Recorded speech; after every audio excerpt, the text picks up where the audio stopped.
land clearing and waste trafficking. This comes at a huge cost to the health of our planet, our plants, habitats, and wildlife.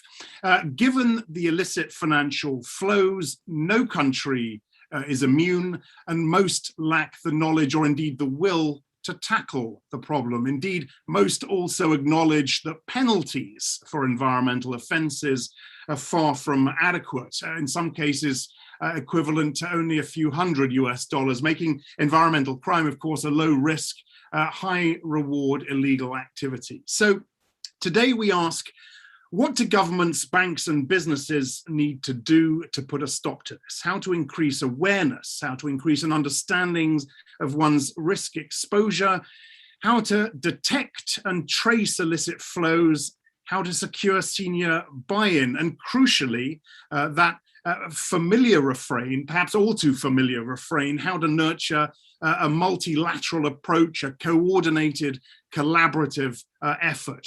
So lots on the table for us to talk about today. Let me introduce our panel. Matt Shannon from Canada's Department of Finance, who was the team's co-lead on the FATF's recent report into environmental crime. Ned Conway is Director of Financial Crime Framework and Policies at Santander Bank. Lakshmi Kumar is Policy Director at the think tank Global Financial Integrity. And Rochelle Passiani is a General Coordinator from Brazil's Financial Intelligence Unit, COAF. We're going to run for about 35 minutes or so. I'll then open things up for Q&A. There is an area at the bottom of your Zoom display where you can post questions to the panelists. Please do send them through, ideally with your name, your title, and your organization on them. And I will get to as many of those questions as I can. To our panel, Matt, let me kick it off with you. You were co-lead for this report. It was a subject, of course, that has been a priority for the FATF's German presidency. And as I said, the findings are pretty stark. No one is doing well in tackling this issue. Countries don't have a good understanding of environmental crimes or the risks associated with them. Why, Matt, are we starting from such a weak base, and how do we start changing that? Thank you, Axel. You're very much right. The report definitely highlights gaps that exist, but I'd like to actually point out in Interpol's World Atlas of Illicit Financial Flows, the proceeds of crime generated by illegal logging, illegal mining, and waste trafficking range from $73 to $212 billion annually, which is only surpassed by drug trafficking and counterfeit crimes. While this figure shows the scale of the crime, it also demonstrates a lack of understanding or complete understanding of the crime, and which makes this presidency priority actually rather timely. But if the irreparable damage to the Earth's habitat isn't enough of an incentive to act, it's important to underscore that these activities are not necessarily done in isolation, that there are tangible links to organized criminal groups, to serious crimes such as drug trafficking, gun trafficking, human trafficking, terrorism.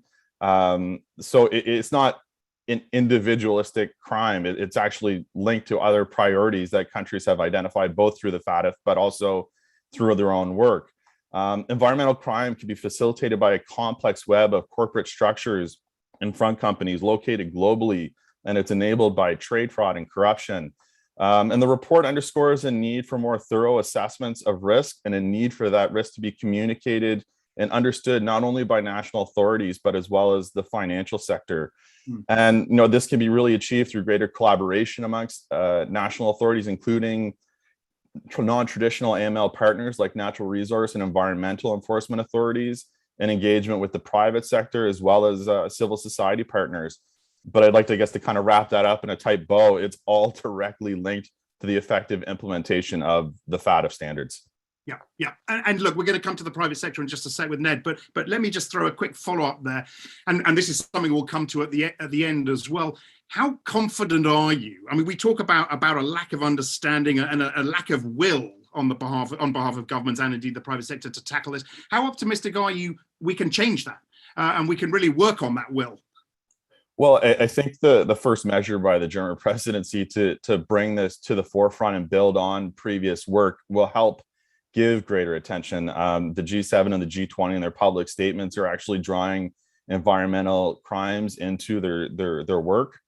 And the FATF is definitely trying to work with the global network to really draw this attention so that it gets more focus in national risk assessments and mutual evaluation reports. Okay, very good. Matt, thank you. Ned, let me bring you in. You wear the private sector hat here. Your sector has an important role to play in detecting financial flows from this sort of crime. Is there a similar lack of awareness in the financial sector, and how optimistic are you we can change that? Yeah, I think, Axel, to be honest, there's not a lack of awareness on environmental issues, and there's a significant lack of awareness on environmental crime. Okay, so if we think about a traditional bank or large multinational, they have their sustainability department, they have their environmental and social risk department, they have their corporate social responsibility strategy, probably even a climate strategy. But the difference here is the difference between deforestation and illegal deforestation, or waste management and recycling and illegal dumping. That's a very different conversation. And that's really where the financial crime compliance people need to come in and draw the line at what's a crime. To give you an example, if you're in a bank, you're never going to hear a conversation along the lines of, well, we're thinking about onboarding this customer, but there are some indications of drug trafficking activity, right? That conversation doesn't exist, right? You're not having, if you see drug trafficking indications, that's a suspicious communication report to the authorities right away. And the same needs to exist in the environmental crime space, the same sort of conversation. I would add one other thing, if I could, on the government side, which Matt touched on. I mean, for the private sector and the banks specifically, it really does come down to the government being clear on what their priority areas are for the banks. Okay, so many of the people who are here today will be familiar with Wolfsburg and the Wolfsburg factors on effectiveness, which is a banking industry body. And one of the core factors of Wolfsburg and an effective financial compliance program is the ability to provide quality leads to law enforcement on defined priority areas. In other words, if the government defines the priority area, we respond by internalizing that and assessing and seeing if we're providing enough information or not. So that's why it really does come back to the government to some degree. And I just say one last thing, and then I'll pause. I mean, this isn't just about the source countries, okay? This is about the destination countries too. We don't focus our drug trafficking efforts only on the source countries. Everyone in the supply chain is liable to have a strategy, and therefore, it's not just the countries that have high levels of illegal deforestation that need to act here. It's the importing countries as well. And that's why there's a role for kind of both governments to play, both in the source and destination side. Okay, a quick follow-up for you as well, Ned. And this is how I'm reading it. If governments don't do anything, financial institutions aren't going to do anything. Am I reading that correctly? And okay, fine. I can see that their hands are tied to a large degree if the government isn't being proactive. But how many financial institutions are using that as an excuse not to be proactive themselves? Oh, so that's fair, and I would say that's not, I wouldn't take that extreme. It is absolutely the responsibility of the private sector and the banks to assess their own threats in the operations that they have and respond accordingly. That's absolutely true. It's also true that banks get hit with a lot of different priorities from law enforcement, and therefore being able to kind of focus in and help assist on the true areas of concern is important. I mean, to be honest, and in line with that, I would agree with what Matt's saying on the awareness side. I mean, one side of the private sector is all about environmental issues and recognizes that, but the compliance side has not picked up the criminal aspect as much as they should, and that's true. And we have that same experience in our house where we talk about restricted sectors for high risk to environmental crime. And people say, whoa, that's kind of like a sustainability issue. And we say, this is a crime. This is a criminal aspect. Right. There's a difference between deforestation and illegal deforestation. So I take the point. It's true. And the banks do need to internalize it. Absolutely. All right. Actually, let's get the non-profit view. In your work, you must get a very good view of where illicit flows are headed. What do you think needs to happen? How can non-profits help here? And give us your view on the on what Ned's just said about the financial services sector's take on this, and indeed the government's take on this as well. No, thank you so much, Axel. And I think Matt and Ned have really set this up for me to further add. What I will just add to what Ned already said is, it's not just important, I think, to talk about source and destination countries. You have to sort of talk about the transit countries as well and sort of build that all in. Very often you see technical assistance programs are either directly targeted only to the source country, or there are sort of policies that are taking place within the destination country. But to ensure that the conversation is spread across all three is important. And I think the one thing to remember with environmental crime, but any money laundering related crime, is that it's often like pressing a balloon. When you put pressure on one side, you see a migration of flows. And so there is the need to sort of really emphasize that even the relationships between source, transit, and destination countries can change depending on where you're putting policy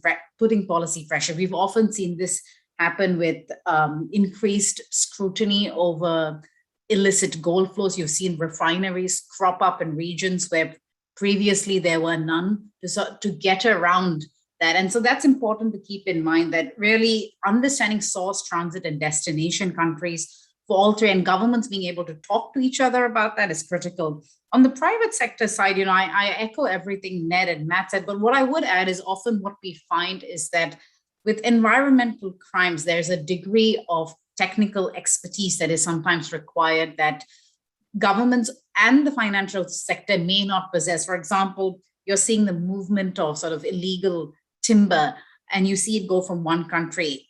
Someone who's sitting there as a client may not know that species does not originate in the country you're from.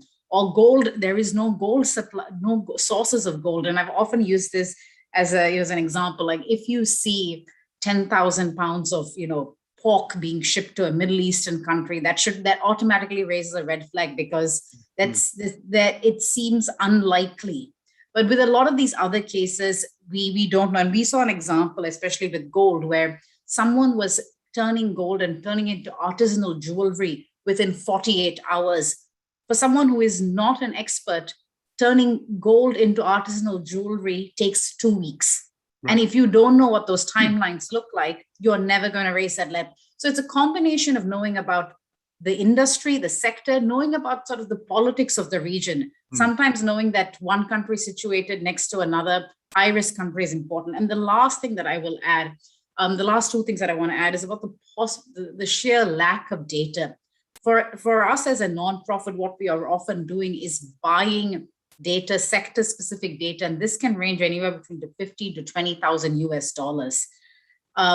We know for a fact that a lot of journalists that are doing this, it's not easily accessible for a lot of governments. So making that data easily available, more transparent, goes a long way to shoring up the resources, not just for civil society, but most importantly for governments and the financial sector that are trying to access this.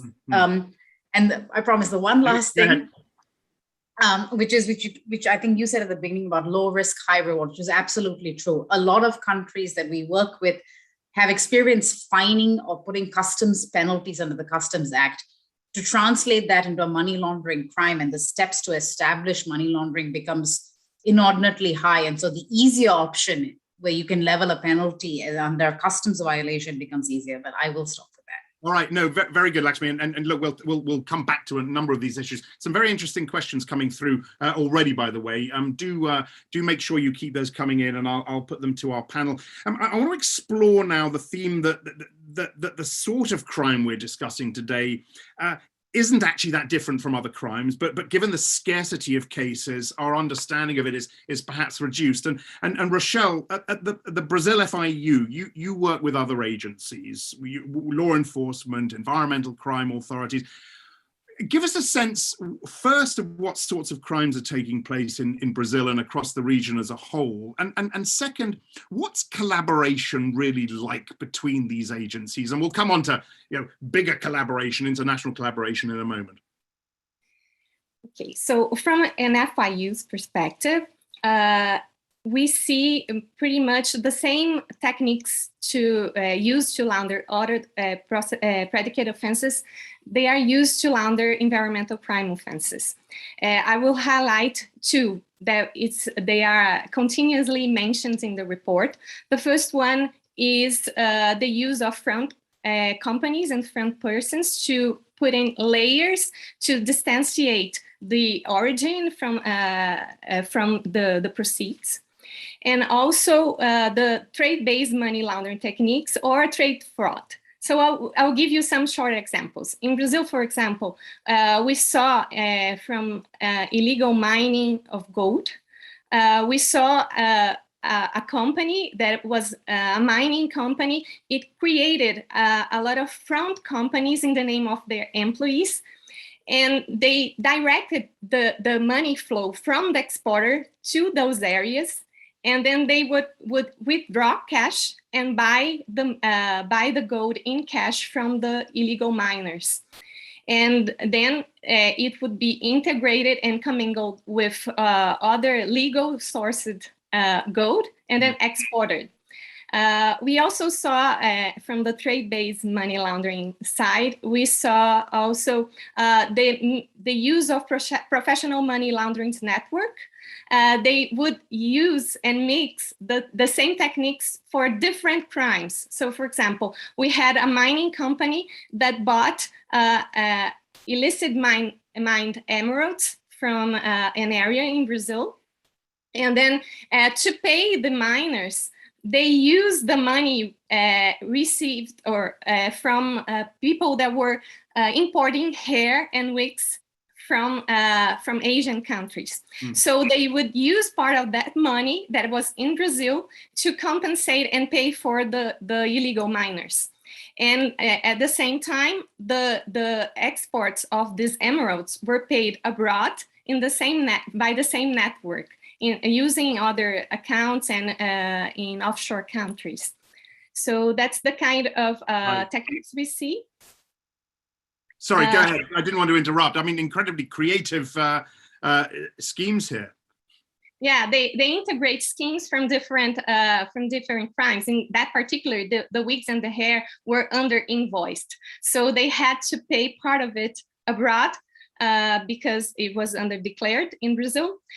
We also saw, for example, gold smuggled from other border countries of Brazil into Brazil. So Brazil would be a transit country, and then they would use fraudulent document to say the source would be the recycling of electronic material, and the gold would come from this recycling, and then it would be exported abroad. And how can we test that? We have to use different cooperations with different agencies. For example, we have some kind of means to try to attest where that gold comes from. Is it viable that it comes from a recycled material, or it's raw gold? So we have to understand, as Lashmi said, we have to understand the whole chain to understand where the gaps are and what the answers doesn't fit to the paper trail they present. Sure. Fascinating. Thank you, Rochelle. And I guess a lot of this, Matt, let me bring you in here. I guess a lot of this speaks to the sort of cooperation and collaboration between agencies, financial investigators, environmental crime agencies, that desperately needs to happen. They can learn from each other. They can learn about these creative schemes from each other. They can learn about techniques to fight these schemes. Absolutely. I think Ned and Lakshmi and Rochelle have all kind of highlighted serious challenges that are faced in part of tackling with this crime. When it comes to the financial side and the data side, it becomes somewhat circuitous. If the banks don't know what to look for, they can't flag it to the authorities. If the authorities don't know what's going on, they can't investigate it. But they also don't necessarily appreciate the risk fully because they don't have the data to formulate a detailed risk assessment. So it all comes together in a perfect storm. And you're not dealing with drugs where if you're getting cocaine or fentanyl, it's obviously illegal. you have legal goods that are passing through legitimate businesses, and the criminal organizations know this. They find smuggling routes to cross borders to make it sourced from a pure source from a legal country.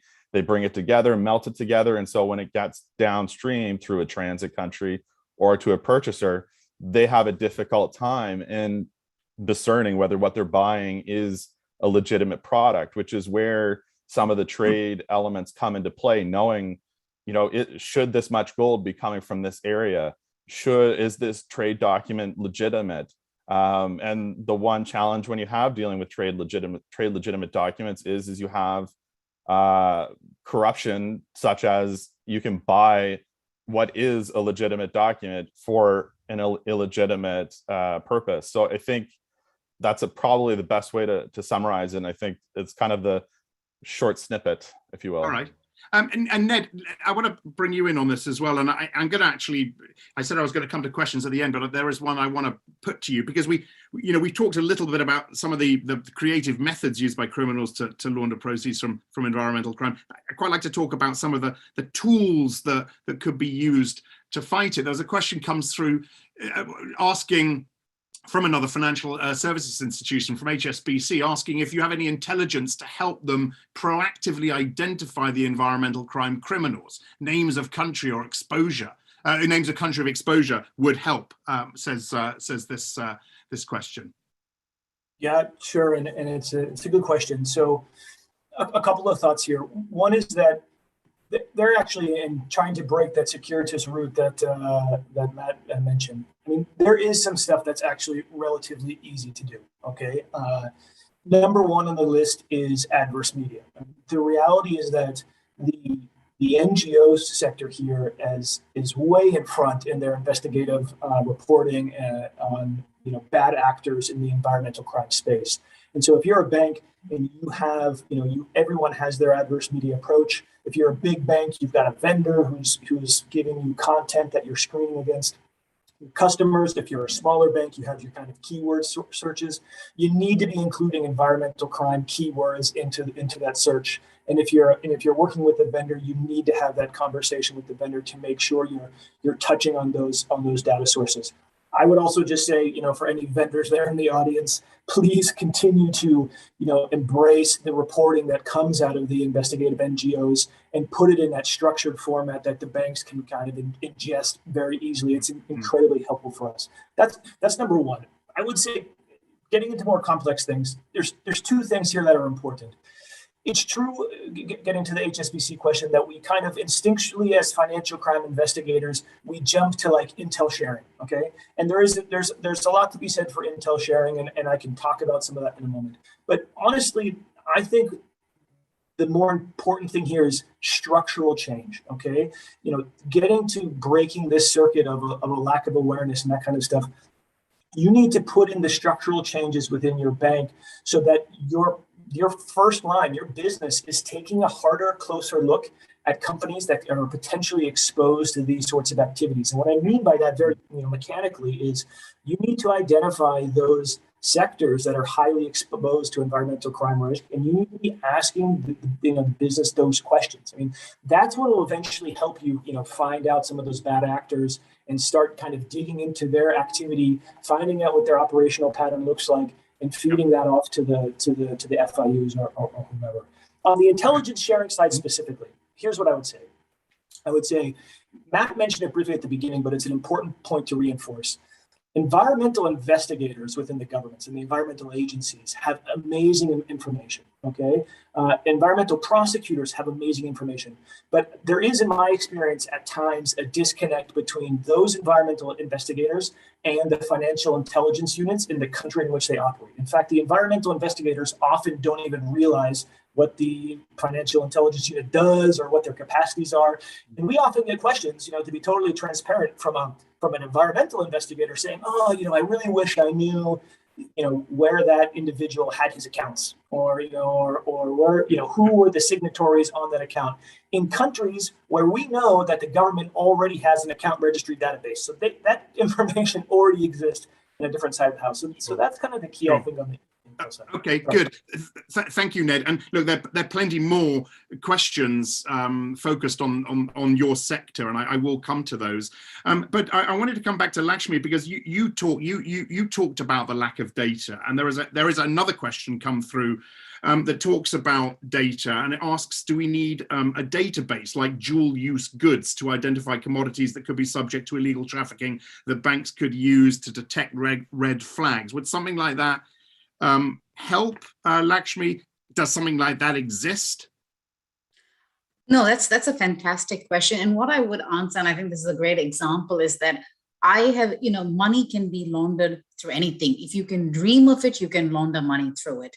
I have seen plastic buckets being imported into a country for $972 US a bucket. And, that just tells you where the red flags are. And so when we're talking about database and we're talking about the need for transparency, it is really ensuring that there is transparency across a variety of sectors, because when we're talking about environmental crime, very often it's not just the source material, whether it's timber or gold that you're tracking. It can often be noticing the way mercury is being shipped into a country. So really having greater data transparency around the import-export side, and knowing which companies are moving in, moving out goods, where they're moving it through, does it make sense? All of that often can help to craft a narrative, because as civil society, and I'm sure as governments do when they're prosecuting a crime, those little pieces of information can weave a much larger narrative. And so I will say there are databases out there. There are a whole, I don't want to sort of promote anyone, but there are a whole host of sort of private databases that sell this kind of information. And I think the difference very often is the cost per country, per information, who has access to it. And there is very often more information on certain parts of the world and very little information on others. So those also pose challenges. So trying to navigate that ensuring that I think countries commit themselves to ensuring greater disclosure, providing that information for reduced cost, helps everyone that's part of trying to address, everyone that's working towards addressing the problem here makes such a big difference. All right, Lakshmi, very good. Thank you very much indeed. Look, I'm going to come back to questions in a second, but I want to move it now to the FATF piece and the FATF standards and the understanding of those standards. The report is very clear, Matt's report, that the FATF recommendations do cover environmental crime, but we're still not really seeing countries, as we've all said, prosecuting the crimes. Rochelle, let me kick it off with you, and then Matt, I'll come to you. Given the experience you and Matt have working with AML authorities in your own countries, are countries still not implementing these standards properly? Is that the problem here? Well, in some parts, I could say yes. I think we should make it stronger, the awareness of what those standards are and what they mean. For example, when Matt already talked about it, but when we are talking about environmental crimes, we have to understand the risk, and we have to identify the gaps, and also put up actions to mitigate the risks that that are presented. We've done, for example, that in Brazil. We found out that we had a very weak regulatory oversight over illegal mining. So we created an action within the national strategy to try to understand the supply chain of the gold. Because, for example, for the timber supply chain, it's different. It's very well regulated. They have a lot of documents. So from the state that do the harvesting, the transportation to the sawmills, the transport to the wood processing companies, this is all in a database, an electronic database that is available to law enforcement. But with mining, we don't have that. So it's important for the country to do its own work, understand its risks, understand where the loopholes are, and act on it. So it's not a lack of of the whole implementation of the FATF standards, but to apply them also to those offenses, because we are used to apply them to other kinds of offenses, but we have to recognize that we have risks on environmental crimes and also apply to those more risky offenses. Okay, thank you, Rochelle. And Matt, same question to you on the implementation of the standards. What from your perch, what are you seeing, and how big are the gaps there? Apologies. I was going to say Rochelle put it rather succinctly and well, so I won't repeat, but what I will say, there's definitely a lot of room for improvement. Part of it is about changing the approach of not only jurisdictions, but those who are conducting the peer reviews that are done by the FATF, and forcing those people to look at environmental crimes within the jurisdiction to raise the profile that may exist and give it that due attention, as opposed to keeping the narrow focus on those traditional crimes like guns, drugs, terrorism, and recognizing that that environmental crimes are part of that. I think the paper really does a lot to draw attention to the role that intermediaries play. I mean, we talk about the financial sector in terms of banks, but it's much more broad than that. It touches on accountants, lawyers, trust and corporate service providers. These are all entities that help facilitate corporate formation, that help create those layers that make it more difficult for banks to identify the crime. And it's worth pointing out that the trust and corporate service providers, while they play a critical role, they actually have amongst the weakest implementation of AML CFT standards. So I think there's a lot of room for a lot of people to do better. And I think that's why everyone has signed up to the FATF Global Network, is to do better and to grow. And I think this is part of that evolution. Okay, thanks, Matt. Ned, customer due diligence, of course, critical piece of what the banks do, and indeed not just the banks. This is part of the standards, the FATF standards. It suggests that there are big gaps here as well in the due diligence process. I don't want to be harsh when I ask this, but why are there such big gaps from the financial services companies here? Because this is 101, surely, when it comes to trying to identify where this stuff is going. No, I agree. So first, let me just reemphasize what comes out of the FATF report and what has already been said, which is that the report really emphasizes the basics here. PEPs, offshore tax havens, complicated ownership structures, corruption. This is 101, financial crime compliance, like you say, Axel. And so, banks have to get that right. That's something that is equally true for the governments as it is for the banks. On the due diligence side, a couple of thoughts there. One is, and getting back to the awareness discussion, challenge one culturally is getting your colleagues to recognize the difference between an environmental issue and environmental crime. Okay, so let's just assume that your bank embraces this idea that these are crimes and therefore all the necessary AML regulation triggers. The next level there is really getting into the more technical specificities that Lakshmi and Rochelle have also talked about. So to give you an example, you convince someone that illegal deforestation is a crime, okay, and then you decide to put enhanced due diligence measures on logging companies, which seems like the obvious first thing that you do, right? You identify a series of restricted sectors. You're not prohibiting activity with those sectors, but you're saying those sectors need to have an increased level of due diligence applied to them. That works, that first phase one culturally, okay, logging companies got it. But then you go to your financial crime compliance officer and you say, now we're going to put it on pulp mills. And, the reality is that most FCC guys will say, well, what's a pulp mill? They don't even know, right? This is for the NGO community. It's kind of like, it's a kind of, a key factor in paper, and a high percentage of illegal deforestation makes its way into paper, right? But this is the kind of stuff where on the awareness side, the banks just still don't recognize in the financial crime compliance side. And so what I would say there are two things. One is lean on your sustainability and ESG, environmental and social governance colleagues. It's true that environmental issues and environmental crime are different, but they're really on the front lines here, and so they've seen more of the typologies and can kind of help you inculcate that culture into your controls.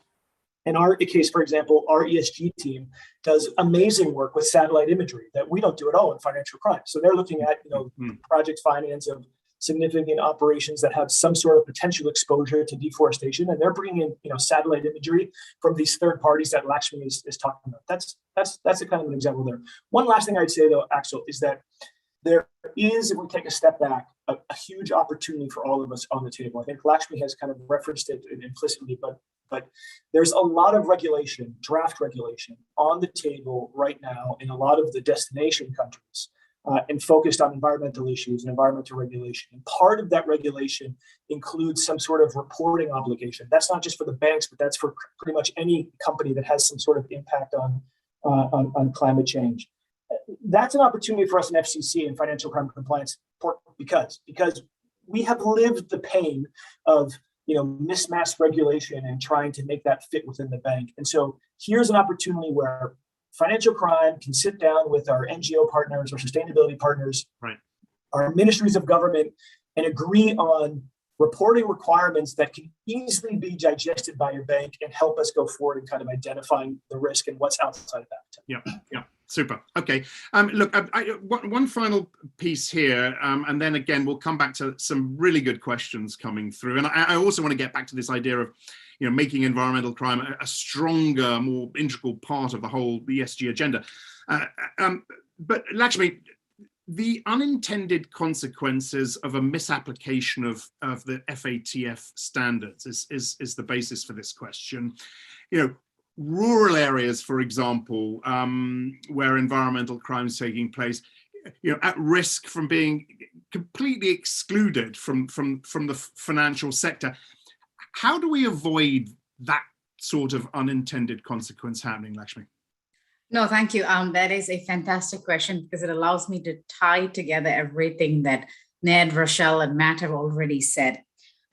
So I think the way policy has moved so far has been really to sort of question the source of all of this. Where's the source of gold? Where's the source of timber? Are there ties to drug trafficking, terrorism? And what that happens is, from a policy-making perspective, you're putting the thrust of efforts on just one end of the supply chain, which really means that and I think if we were honest here, trade is about profit maximization, whether it's for the financial sector, whether it's for the country, whether it's for the refiner or anyone else. And so it often means that just if you cut off that part of the supply chain, there is the risk doesn't really go. What happens is the risk moves through like a shadow financial system. But for the formal financial sector and for the formal trade sector, it creates this perception that the risk is no longer there. Mm-hmm. And so for us to truly make a difference, and this is both for the FATF standards, but really in terms of how we implement policies for money laundering around environmental crimes, it is to spread that risk across the supply chain. Ask questions about who is financing. So for instance, we found that, and this goes back to Ned's point about the challenges for the financial sectors. We work in countries where financial institutions in the country finance 2% of the mining sector, but 50% of their exports come from the mining sector. So there's the question of who is financing. Sometimes it's not always the banks. It's coming out from refiners. It's coming out from the investment sector. So then you really see that the risk is spreading to parts of the financial system that have risks that may not be as well regulated as the banks themselves. And so, I think the big thrust here to make is really sort of ensuring that freight forwarders, shipping agents, there's a whole spectrum of individuals that make up the supply chain are also part of how we treat regulation. So there is therefore less risk, and then you can manage risk essentially. Got it. Come on in, Matt. Thank you. I just wanted to emphasize as well that when talking about environmental crime, you're not dealing with necessarily just small scale actors, so cutting them off from the financial sector isn't actually going to help. The risk is actually spread amongst big actors as much as it is amongst small actors. And so it's about managing it effectively. And by cutting off access for small participants in the logging or mining sector, you're actually driving them to more likely facilitate or engage in money laundering activities, as Lakshmi's identified. And I just wanted to put a bit of a plug for the paper. For those that are on the screen, there are some indicators at the end of the paper talking about observations and trends that may be useful for you as a financial institution or a financial sector actor. And one of them was the anomalous flows flowing to rural sector actors. So it's that delicate balance of keeping participants within the sector in a way where you're managing the risk, but understanding that it's not just the small individuals who are doing subsistence work. Ned, come on in. Keep it as tight as you can. I want to get as many of these questions as I can. Go ahead. Yeah, just real quick on that point, and to bring in the correspondent banking issue, because you do have this risk of kind of large multinational banks kind of exiting relationship with domestic banks, which goes in line with what Lakshmi and Matt said. I mean, the one thing I would just remind the multinational banks is that you have almost certainly, as a multinational bank, made some sort of commitment to the UN Global Compact, to the UN's sustainability goals. You are not a neutral actor if you are exiting relationships blindly in these areas because of fear of environmental crime. That is not a neutral position. The same is true with the destination country governments that are often kind of putting that pressure on. You are actively messaging right now about COP26, about UN priorities, and part of that is all of us working together to solve this challenge. Okay, Rochelle, I want to give you a chance to come in on this unintended consequences question before we go to some of the other questions. Well, what I see is that the normal due diligence measures could apply to avoid the risking. For example, we have to do to make the right questions. Why this layer is in there? Why use this kind of intermediary if the big exporter could buy directly from the source? So why you are building up front companies or companies in the middle of the supply chain that are they necessary? Who are their owners? Where is the information from the registries? Who are the beneficial owners? Where they do they have an experience in that matter before, or they are new companies that are just built for that particular operation? So the same CDD measures that we use to other kind of analysis of money laundering could be applied to that to find out the right risk indicators, I believe. Yeah. Okay. Interesting. Thank you, Rochelle. Look, I want to come to some of the other questions that have been sent through, and we've got lots and lots of good ones here. David Fine from Wildlife Financial Task Force asked specifically about PPPs and the role of public-private partnerships in raising awareness, raising the effectiveness in fighting this sort of crime in particular. I don't know who wants to take that. Matt, do you want to? How big a piece of the report was that? I think the quick answer is it is definitely an important tool. This in some ways more so than most, because there is such a lack of awareness across all the participants. So you pool it all together, you're much likely to get a stronger product and a stronger sense of awareness. So I think what David raised is a very valid and very valid point. Anyone else want to say anything on PPPs? Yeah, go ahead. Go ahead. Just quickly, I mean, David's right, and David has led the way in many ways with his organization and establishing strong PPPs. There are PPPs that are either in development or existing within the other environmental crime space. I think we'll announce one later on today, but there's absolutely opportunity here for coordination and information sharing. Absolutely. Are they good? Look, I know it's tough, Matt, well, certainly to point fingers, and we'll come on to another question that sort of asks that. But what have you got any good examples, anecdotal evidence that you can hold up where this is working well? The PPPs, for example. Either Matt or Ned. Go ahead. I was going to say we didn't highlight any specific ones in the paper, but I do know that there are jurisdictions in South America and Southern Africa, particularly in South Africa, that do undertake this work, and it is working out well and it is successful. So the short answer is yes, there is some, and we didn't highlight any specifically. Okay, good. Okay, so South Africa, go ahead. Axel, I think, I mean, without naming countries, I've been in FIUs in South America as well as Southeast Asia, where you've put private sector with the FIU, with those environmental investigators together in a room for a week, and it's been incredibly beneficial. That does exist on an ad hoc basis, but we need a lot more of that. Okay, good. Lakshmi, I want to come back to data. And a question came through asking about data sharing restrictions like GDPR that make sharing a lot of this data a little bit more complex, as we all know. How do you get? I guess get around that is the wrong way of asking this question. But how does one work through that, Lakshmi? I was on mute. You think I'd learned 2 years into this pandemic to unmute myself? But no, that's another great question. And no, I'm not as familiar with sort of the interface with how GDPR works with trade data. But what I will tell you is that you have both what you'd call aggregated and disaggregated. So countries often give you aggregated data at the UN level telling you, oh, this is this kind of export. This is how much you export. This is how much we import. Sometimes we don't even have concrete or reliable information at a country level at that level. Then there's the question of sort of, filtering this information down.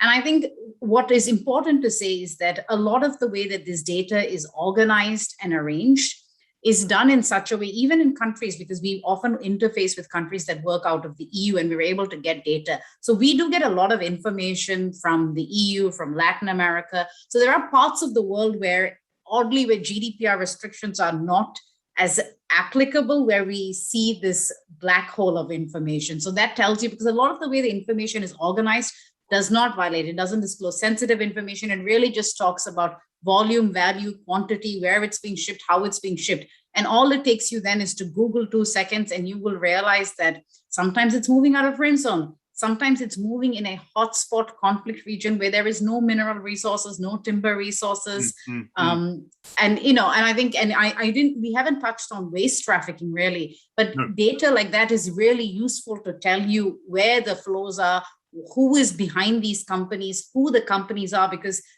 waste trafficking has not received the same, it is not as attractive to the general public. It doesn't capture the public's imagination the way that diamonds and gold or something else is. And so it makes a real difference having, and I don't believe, I can tell you from my experience with what we work with, we have a lot of information that I don't think violates those GDPR restrictions. Okay, thanks, Lakshmi. And Julia Stanger, I will get to your question at the end, by the way, the question that just came through, but a really interesting question comes through. I say interesting for me, but you're wearing a layperson's hat here. And the question is this, and Matt and Rochelle, maybe you want to take this. Could you speak to the challenges of when an environmental crime is illegal in one country but not in another, and how you overcome those sorts of challenges? Go ahead, Matt. No, go ahead, Rochelle. You start, Rochelle. One thing is to try to analyze this on other offenses, the links within with the environmental crime with other offenses. For example, document fraud, tax fraud, trade fraud, also smuggling of goods, and the links with other criminal activity, for example, drug trafficking. I have example, for example, we saw a lot of flows from drug traffickers to the north of Brazil to municipalities that didn't make sense. And when we were looking into it, it were gas stations, because the mining industry uses a lot of diesel and gas oil to use their heavy machinery. And we tried to make an analysis of it, and we saw that they were buying illicit gold, and then they would smuggle this gold through border countries. So if the illegal mining, for example, wouldn't be an environmental crime in another jurisdiction, you could prove that they were using this kind of activity to launder the proceeds of drug trafficking, for example. Yeah, so I think that's a good way to do it. Yes. Thank you, Rochelle. Go ahead, Matt. Actually, just so we can get to another question, I would say Rochelle hit it fairly nail on the head. Okay, well, the other question then, and I'll send this to you as well. And again, I know you need to be careful pointing fingers here. I mean, and clearly there are many out there who want fingers pointed at specific countries. But let's talk regions then, if that's easier. Where does most focus, in your view, and the FATF's view, need to be? Well, I mean, I think, and this actually ties to one of the questions that came in. Beneficial ownership is a definite priority and a definite issue, but I would say don't lose focus on other more fundamental problems like corruption. The one is important, but to do it in alienation or not enough attention to the other still won't mitigate the crime. I mean, the panelists, including yourself, have highlighted everybody's touched by this, so I don't know that there is a particular regional focus. I think the regional focus comes in what element of the trade chain you're dealing with. Are you the source, transit, or destination country? Okay. Interesting question asked about the real estate industry, whether the real estate industry could be part of financial, part of environmental crime as well. I don't know who wants to take that. Ned, you nodded. Yeah, thinking about it. I mean, so listen, it's an interesting question. I can say that we have seen typologies for sure, where investors will buy a very large portion of land in a country that might, for example, have a logging ban, but receive permission to clear the forest because they're going to build some sort of structure or company or business that is in line with the strategic goals of the country. Okay, so that could be like a resort, it could be a palm plantation, it could be a lot of different things. We've definitely seen that typology where you buy that land, you clear that land, you're doing it under the auspices that you're going to do something later, and then you conveniently go into bankruptcy immediately afterward, and the actual project never gets built. That is a real typology. We see it a lot in Southeast Asia, and it's a concerning one. So absolutely, real estate has a role there. But again, that comes back to what Matt was saying. Who's behind those companies? Because it is very often the same timber organization that's doing that kind of activity through very complex ownership structures. Okay, Lakshmi, you got your hand up. Come on in. Yeah, sure. Quickly, I just want to say, there's two elements to this. One with the real estate, depending on where you are in the world, and sometimes in Latin America and Africa, land ownership you can have both horizontal and vertical land ownership. And that in itself causes challenges, both from an environmental crime perspective, but just from a money laundering perspective.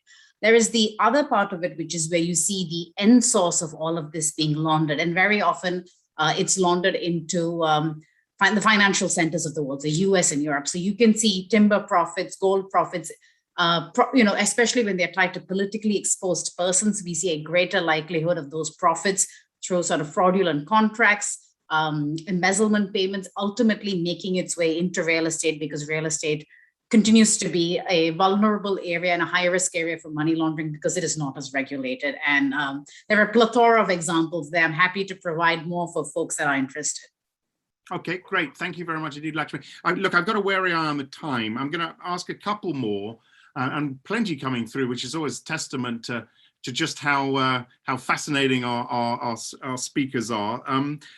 What can rich countries do to help stop the flow of electronic waste and other waste to developing countries? What are some of the red flags for waste trafficking there? And I know, Lakshmi, you mentioned waste trafficking. I don't know if you want to very quickly say something on that, and then anyone else, please jump in.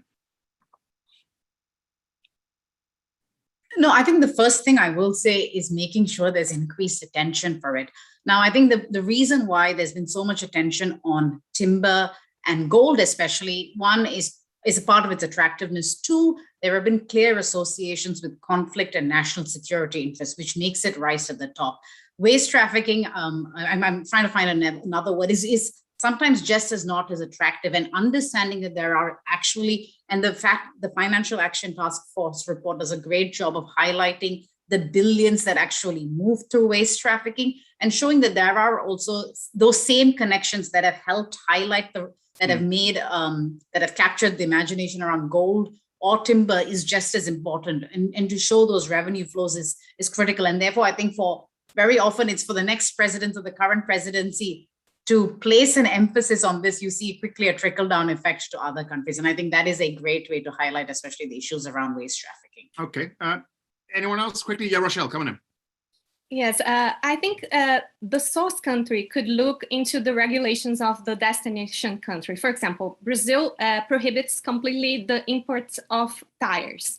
But we know that they are exported to Brazil as other parts of vehicles and as trash, as plastic. So customs authorities in the source countries could look into what is declared in the containers. We also have to understand that they pass through some transit countries. So sometimes they are destined to a border country of Brazil, and then they are transported through the border. But we have to make to check the numbers.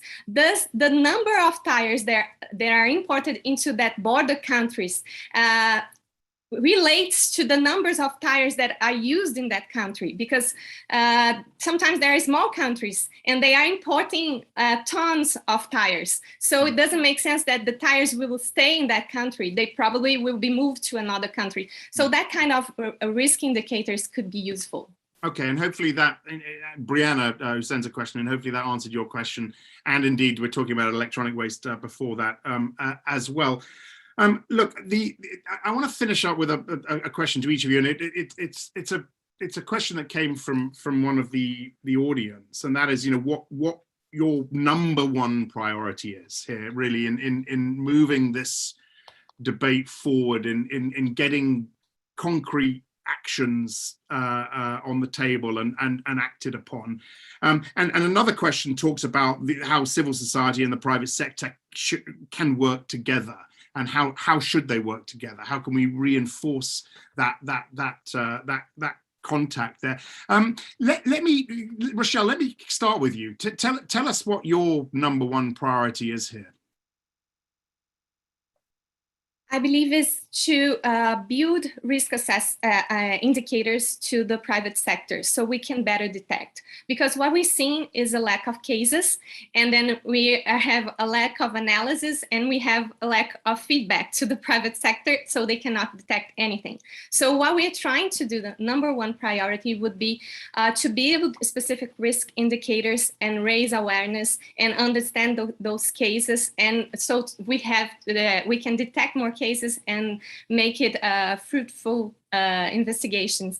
Yeah. We also, I think it's another priority is cooperation between agencies, domestic agencies and international agencies, and understand the regulatory route, the roadmap, the supply chain of those goods, those illicit goods, and then act on the deficiencies to mitigate it. I think those would be the priorities. Very good. Thank you, Rochelle. Lakshmi, let's hear your priorities, and very quickly, include well, are you talking with the NEDs of the world, the Santanders, the HSBCs? We are talking with the NEDs of the world. Some are much more open to talking with us, some are less open to talking with us, and I think that's something we are keen to change. But I think most importantly, and I think this is because NGOs take on the role of both supporting TBML policy, but also trying to flag the risks of unintended consequences. And I think that often gets lost in the conversation. I think continuing to prioritize that is just as important, because it's two stones with one stone. It has severe developmental consequences ignoring that. And thank you, Lakshmi. And Ned, how good is Santander? How good is the sector in which you operate, and Santander in particular, at reaching out to civil society, to the NGOs for help, for support, et cetera, et cetera? Yeah, well, I mean, the reality is, if you have the luck to be in an organization that's truly committed to it, you recognize quite quickly that it's impossible if you're not reaching out. And so, we do reach out as much as we can, but we can do more. I mean, is the truth. To me, I think the key here is, and I said it before, in the public-private partnership kind of context, there are two worlds colliding, which are the environmental crime world and the environmental issues world, with all the regulation on the table now with environmental issues. And we need to coordinate and work together to make sure that this works for all of us. Okay, Ned, thank you very much indeed. And Matt, let's get a final thought from you as the author of the report. what is the priority now as we leave this report and head towards the next one? I think, environmental issues are a very sensitive topic in a lot of different jurisdictions. So I think I'd actually like to reorient it and say that it's not about just saving the environment. It is also about how these crimes enable criminal and terrorist organizations in your jurisdiction to facilitate crime and threaten not only the safety of your citizens, but also the integrity of your financial sector. And the presidency under Germany has really started to try and change that mindset of, let's look at this not as an environmental issue purely, but also the criminal elements associated with it. And my colleagues from the Republic of Ireland and the UNODC, who are the other co-leads on this project, I think we all collectively would try and reinforce that point, as well as the ones made by the other panelists. Okay, good. Matt, thank you very much indeed. Look, we are out of time, which is a shame. It's been a really, really fascinating discussion. Very quickly, I'm going to keep this very, very brief. I just want to once again reinforce the three main themes, the pillars, if you like, of our discussion. That first, that every country is affected by this, thanks to the illicit financial flows, but most lack the knowledge and the will to act upon it. We've heard some really interesting discussion of the tools and the way that this can change. Money laundering from environmental crime isn't that different from other serious crimes, but we have a lot to learn about it because of the lack of cases. That is also very, very clear. And finally, the unintended consequences piece on the application of FATF standards, another very important part of this discussion. And hopefully we made some headway in responding to that as well. I want to thank everyone for taking part, all of our panelists and indeed all of the viewers, and the super questions that we got through. Apologies we weren't able to get to, in fact, nearly half of those. Do check out the FATF Environmental Crime Report. It's on the website in English and French. Also, thanks to UNODC, to Interpol, the Norwegian Institute RIPTO, who have a program called LEAP, which translated the report into Spanish, into Portuguese, Indonesian, and Mandarin. If you're interested, they also do training on environmental crime aimed at financial intelligence officers and law enforcement. I know that Ned, who we've heard from today from Santander, is also leading a private sector dialogue in December, I believe, as part of that program. So that is it from us. Thanks again to all of the panelists. You were fantastic, and to all of those who joined the webinar. We look forward to inviting you to another one in the very near future. Many thanks to everybody.